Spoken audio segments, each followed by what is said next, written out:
advice you would give for people with kids, like to become active and not like to be some kind of, demanding that you do it. I want it to be something you enjoy. Thank you. I love that question. Thank you for asking it. It's so meaningful to me. My mom's here to meet her, I'm sure, at some point. She's about this tall. And in the house that we grew up in, I never, ever once heard my mom talk about her weight. Never. Or her body, compared to anything else. And I mean, never. I never heard her say, do I look fat in this? Or so-and-so's thin? I never, ever, ever heard her talk about body image. Ever. And I think, except sometimes she would say, I think I have the opposite of anorexia. I think I look better maybe than what I do. I thought that was hysterical. She said, I just think I look good. And I thought, that is why I think I don't have body issues, and I think that kids who are in homes where even if you're not talking to your kid about their weight, they hold everything you're saying about yourself. And the things that you say, and the way you tug at your clothes, and the way you talk to your girlfriend, and I'm on a diet, I can't eat that, that's not in my diet, I need to lose weight. Your children here, you need to lose weight, you're going to be fat. And I don't at all mean to suggest that that's happening in your home, but I see that happening with so many clients that I have. And they talk about their kids' weight. That's even worse. So there's step one is don't talk about yours.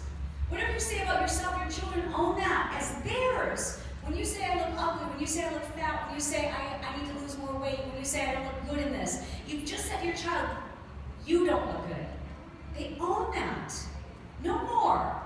Stop doing that. You can't. They hear you on the phone. They pick up on all that stuff. And just know that you're saying that to them. You're calling your child fat. You're calling your child ugly. They own those things. So start calling yourself beautiful. Start noticing your own progress. Start saying, I look amazing. I'm eating this because I want to have more energy. Never say diet. We don't say diet in my house. Ever, ever, ever. I don't think I ever go on a diet. Sometimes I'll eat cleaner, but there's never been a diet because in my mentality, growing up in a family on both my mom's side and my dad's side, all of our relatives were obese, and they all always talked about diets, except my mom, and they all were overweight. So I associated diet with fat.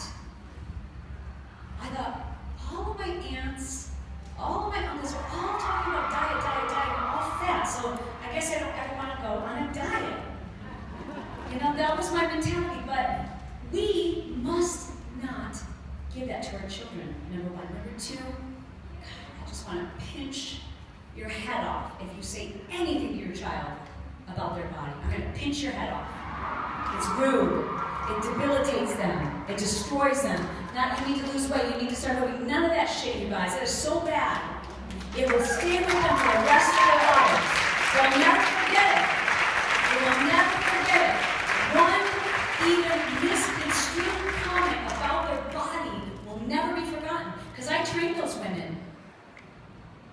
And they say to me, my dad once said, when I was going through puberty, I look fat.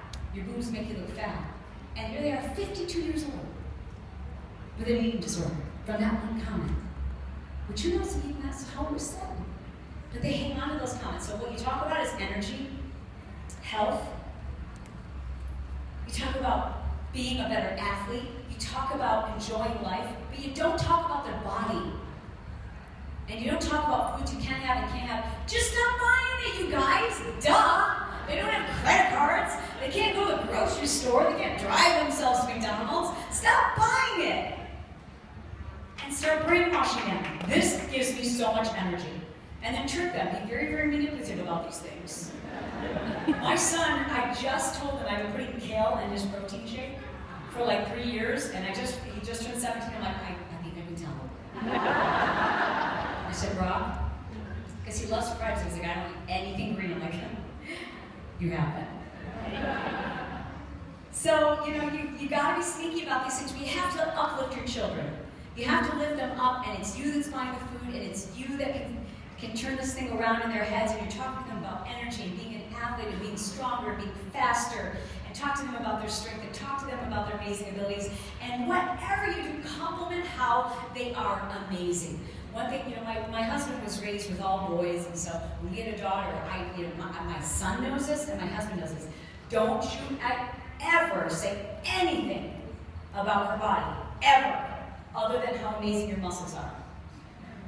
And from the time she was like 4, he's been saying, oh, look how strong your legs are. You don't want to be one of those skinny stick girls. You want to be strong. You don't want to diet down like those girls on the covers of the magazines. You want to be strong. You want to be healthy. And she's always had such pride about her strength. And you'll see her like flexing muscles where I see other girls like sucking in. I see her like flexing her hamstrings. I'm like, we're close. We're close. I'm sure we've messed her up in other ways. But at least it's one thing. I hope that it passes down, because I have a deep sense of gratitude that my mom gave me that body love. She really did. So that's what I have to say about that.